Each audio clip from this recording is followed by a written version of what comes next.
بسم اللہ الرحمن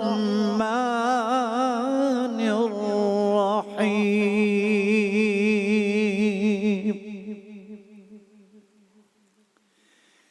وَيَوْمَ تَشَقَّقُ السَّمَاءُ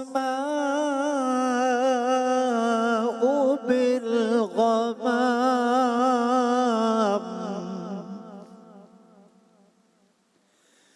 وَنُزِّلَ الْمَلَائِكَةُ تَنزِيلًا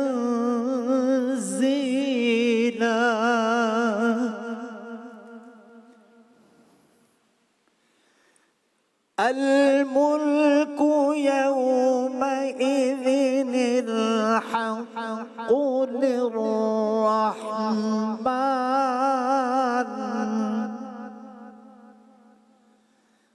وَكَانَ يَوْمًا عَلَى الْكَافِرِينَ عَسِيرًا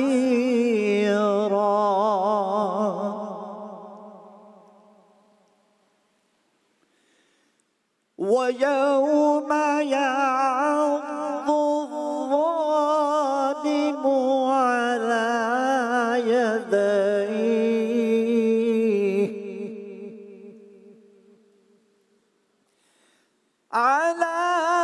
يديه يقول يا ليتني اتخذت مع الرسول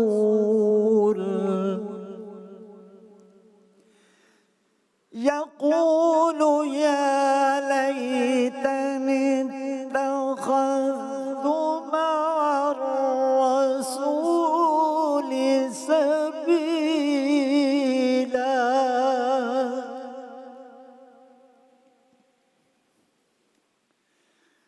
يا ويلتى ليتني لم أتخذ فلانا خليلا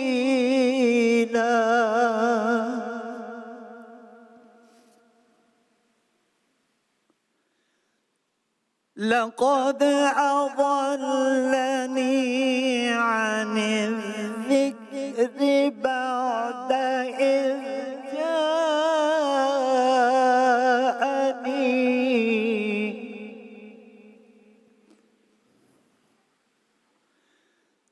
لقد أضلني عن الذكر بعد إذ جاءني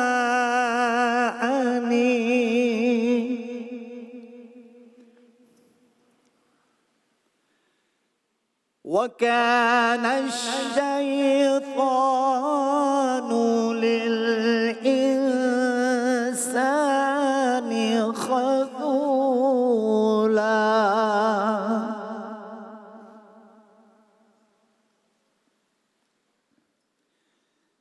وقال الرسول يا رب إن قوم اتخذوا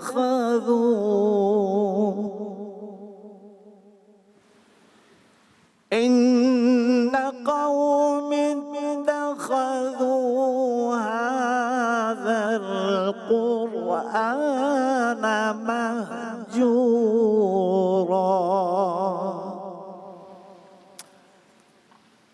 شروع اللہ کے نام سے جو بڑا مہربان نہایت رحم کرنے والا ہے. آسمان کو چیرتا ہوا ایک بادل اس روز نمودار ہوگا اور فرشتوں کے پرے اتار دیے جائیں گے. اس روز حقیقی بادشاہی صرف رحمان کی ہوگی اور وہ منکرین کے لیے بڑا سخت دن ہوگا. ظالم انسان اپنا ہاتھ چبائے گا اور کہے گا کاش میں نے رسول کا ساتھ دیا ہوتا. ہائے میری کم بختی، میں نے فلاں شخص کو دوست نہ بنایا ہوتا، اس کے بہکائے میں آ کر میں نے وہ نصیحت نہ مانی جو میرے پاس آئی تھی. شیطان انسان کے حق میں بڑا ہی بے وفا نکلا اور رسول کہے گا اے میرے رب میری قوم کے لوگوں نے اس قرآن کو نشانہ تضحیک بنا لیا تھا۔ صدق اللہ العظیم۔ جزاک اللہ۔ السلام علیکم ورحمۃ اللہ۔ وعلیکم السلام ورحمۃ اللہ وبرکاتہ۔ خیریت سے حضور والا؟ ٹھیک ٹھاک ہے، الحمدللہ الحمدللہ۔ جزاک اللہ۔ جناب قاری وحی ظفر قاسمی صاحب کی خوبصورت آواز سے، تلاوت کلام پاک سے آج کی نشست کا آغاز ہو گیا ہے۔ آج پاکستان میں 20 مارچ ہے، جمعرات 20 مارچ 2025۔ آج پاکستان میں 19واں روزہ اختیار کیا گیا ہے۔ آج دنیا کے کئی ممالک میں بشمول سعودی عرب عشرۂ مغفرت کا آخری روزہ ہے۔ آج سعودی عرب مکہ و مدینہ میں آج جب اذان مغرب ہوگی تو عشرۂ مغفرت کو الوداع کہہ دیا جائے گا۔ ابھی یہاں میں جب یہ بات کہہ رہا ہوں تو میرے رونگٹے کھڑے ہو رہے ہیں، سامنے اشرفی صاحب بیٹھے ہیں، محمود صاحب، ہم سب حیران ہو رہے ہیں کہ یہ یقین نہیں آ رہا کہ بالکل ہم دوسرا عشرہ ختم ہو جائے گا دنیا کے کئی ممالک میں، پاکستان میں 1 دن اور ہے بس، تو یعنی گویا سمجھ لیں یہاں بھی اختتام پذیری ہو گیا۔ تو ماہ مبارک کی گھڑیاں بہت تیزی سے گزرتی جا رہی ہیں۔ ایک عشرہ ہے بھی انشاءاللہ، اللہ تعالیٰ نے چاہا تو اس کا بھرپور استعمال کریں گے انشاءاللہ۔ اور میں تو کل پھر جب وہ مفتی اکمل صاحب سے وہ سنا ہے وہ قول وہ حدیث کہ سرکار دو عالم صلی اللہ علیہ وآلہ وسلم جس کا مفہوم یہ ہے کہ ممبر کے زینے چڑھتے جاتے ہیں، آمین آمین کہتے جاتے ہیں، اور پوچھا جاتا ہے کہ یہ کس بات پر آمین کہہ رہے ہیں، تو بتایا جاتا ہے کہ جبرائیل کہہ رہے تھے کہ مفہوم اگین کہ وائے ہو اس شخص پہ کہ جس نے ماہ مبارک پا لیا، رمضان مبارک پا لیا اور اپنے آپ کو نہ بخشوا پایا، اور یہ کہہ رہے ہیں آمین۔ تو فرشتوں کا سردار ایک بات کہہ رہا ہے اور انبیاء کے سردار بعد از خدا جو سب سے بڑے ہیں وہ اس پر آمین کہہ رہے ہیں، تو اس بات کی قبولیت میں تو کوئی دو رائے نہیں رہ گئی۔ تو بس یہ دعا دل سے نکلتی ہے کہ ہمارا شمار اللہ نہ کرے، ان بد نصیبوں ان بد بختوں میں سے نہ ہو جائے اللہ کرے۔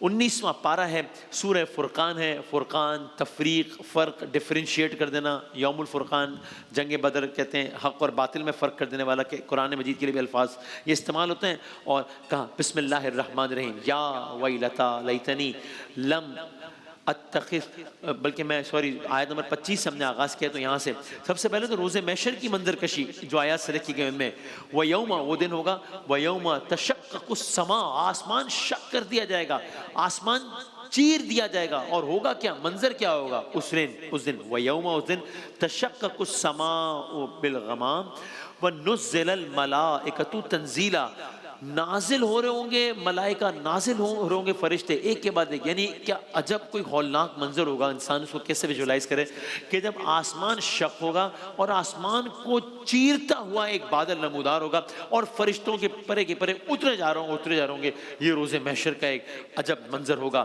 اور پھر کہا الملک یومئذ الحق للرحمن، اس روز حقیقی بادشاہی صرف رحمان کی ہوگی۔ اور میں نے علماء کرام سے سنا کہ ظاہر ہے آج حقیقی بادشاہی کس کی ہے؟ آج بھی اللہ تعالیٰ کی بادشاہی ہے، سدا بادشاہی اللہ تعالیٰ کی ہے، لیکن بظاہر دنیاوی طور پہ تو پھر بھی کچھ پردے ہیں نا حائل ہیں، بالکل کرسٹل کلیئر ہو جائے گا اس دن کہ اس دن حقیقی بادشاہی صرف رحمان کی ہوگی۔ اور وَكَانَ يَوْمًا عَلَى الْكَافِرِ، یہ جو دن ہوگا یوم عَلَى الْكَافِرِينَ عَسِيرًا، منکرین کے لیے، کفار کے لیے، انکار کرنے والوں کے لیے یہ دن آسان نہیں ہوگا، عسر آسان، مشکل، عسیرا یہ دن ان کے لیے بہت سخت ہوگا، بہت مشکل ہوگا۔ پیک دیکھیے ریگریٹ کی، ہم جب زندگی میں کوئی چیز حاصل نہیں کر پاتے اور بعد میں پچھتاتے نا، ارے یار یہ کر لیا ہوتا ہے یار تو یہ کتنا اچھا ہو جاتا ہے، میں نے کیا کر دیا۔ تو آپ اس کی پیک دیکھیے کیا کہا، وَيَوْمَ اگین اس دن، وَيَوْمَ يَعُزُّ الظَّالِمُ، ظالم انسان کیا کرے گا، جس نے انصاف نہیں کیا، جو ظالم اس کیا کہے گا، عَلَى يَدَيْ ہاتھ، ید اللہ ہاتھ، تو اپنا ہاتھ چبائے گا، یعنی اس کو اتنا ریگریٹ ہو رہا ہوگا کہ میں نے کیا کر دیا، میں نے کیا مس کر دیا۔ ظالم انسان اپنا ہاتھ چبائے گا اور کہے گا کاش میں نے رسول کا ساتھ دیا ہوتا، کاش میں نے رسول کا ساتھ دیا ہوتا، ہائے میری کمبختی۔ اگلی آیت، اور یہ اگلی آیت بڑی انٹرسٹنگ ہے۔ اس آیت کے بارے میں نے علماء سے سنا کہ آپ سمجھ لیجئے کہ قرآن کریم نے جیسے کوئی ایک فل ان دا بلینکس بتا دیا ہے کہ ہائے میری کمبختی، یا ویلتا لیتنی لم اتخذنا فلانا خلیلا، کیا کاش میں نے فلاں کو خلیل نہ بنایا ہوتا، خلیل دوست، خلیل اللہ، کاش میں نے فلاں کو، لفظ فلاں ہے، کاش میں نے اس ایکس وائی زیڈ کو اپنا دوست نہ بنایا ہوتا۔ تو یہ میں نے علماء سے سنا کہ سمجھ لیجئے ایک فل ان دا بلینک ہے، ہر انسان خود فل کر لے کہ وہ کون دوست ہے جو کس طرف راغب کر رہا ہے۔ تو ہائے میری کمبختی، کاش میں نے فلاں کو کو دوست نہ بنایا ہوتا. اس کے بہکائے میں آ کر میں نے وہ نصیحت نہیں مانی جو میرے پاس آئی تھی. شیطان انسان کے حق میں بڑا ہی بے وفا نکلا. اور رسول کہیں گے اے میرے رب میری قوم کے لوگوں نے اس قرآن کو نشانہ تضحیق بنا لیا تھا. اگین میں نے علماء سے سنا کہ اس کے ذیل میں وہ لوگ بھی آ سکتے ہیں کہ جو کہ آج کے دور میں قرآن کریم موجود ہونے کے باوجود اس سے استفادہ نہیں کر رہے, تو وہ بھی اس آیت کے ذیل میں کہیں نہ کہیں آ سکتے ہیں کہ جس میں کہا کہ رسول کہیں گے اے میرے رب میری قوم کے لوگوں نے اس قرآن کو نشانہ تضحیق بنا لیا تھا. تو اس دعا کے ساتھ اللہ تعالیٰ مجھے آپ کو ہم سب کا شمار ان لوگوں میں نہ کرے بلکہ ان لوگوں میں ہمارا شمار کرے جنہوں نے قرآن سے کسی حد تک استفادہ کیا انشاءاللہ. ایک وقفے کے بعد نعت رسول مقبول صلی اللہ علیہ وآلہ وسلم. یوں آ گیا بن کے رحمت یہ پھر چھا گیا, کیسے تجھ سے کروں سامنا, گر رہا ہوں ذرا تھام